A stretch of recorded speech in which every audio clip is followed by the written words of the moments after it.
আসসালামু আলাইকুম প্রিয় দর্শক, আমি আসলাম এই ঝড়মাথায় ফুহুদের বাসায় আম খুঁড়তে। তো বৃষ্টি প্রচুর ছিল, এখন বৃষ্টিটা একটু কমে গেছে। তো এসে দেখলাম ফুহুদের বাসায় কেউ নাই।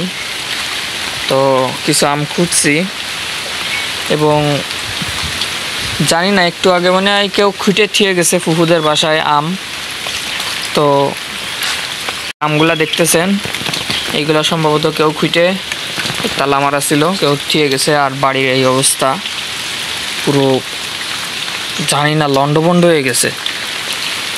আর আমি যে করলা গাছগুলো লাগাইছিলাম, সে গাছ আলহামদুলিল্লাহ গাছের তেমন কোনো ক্ষতি হয়নি, কিন্তু বানটা একটু নিচে হয়ে গেছে।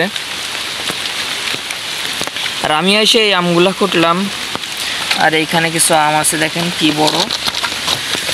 এই দেখেন, এই আমগুলো আমি কুটলাম, এই দেখেন। তো এইগুলো এখন নিয়ে যাব বাসার দিকে।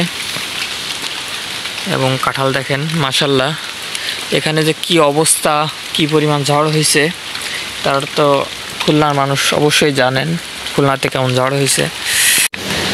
বন্ধুরা দেখেন, রাস্তাঘাটে কিন্তু কোনো গাড়ি ঘোড়া নাই, দু একটি মোটর সাইকেল আসতেছে, তাছাড়া মানুষজন সব হেঁটে যাচ্ছে। আর তার দিয়ে একটি জরুরি গাড়িগুলো আছে, ট্রাক, এবং মাঝে মধ্যে একটা দুইটা বাস আসতেছে। তাছাড়া রাস্তাঘাটে কোনো গাড়ি নাই।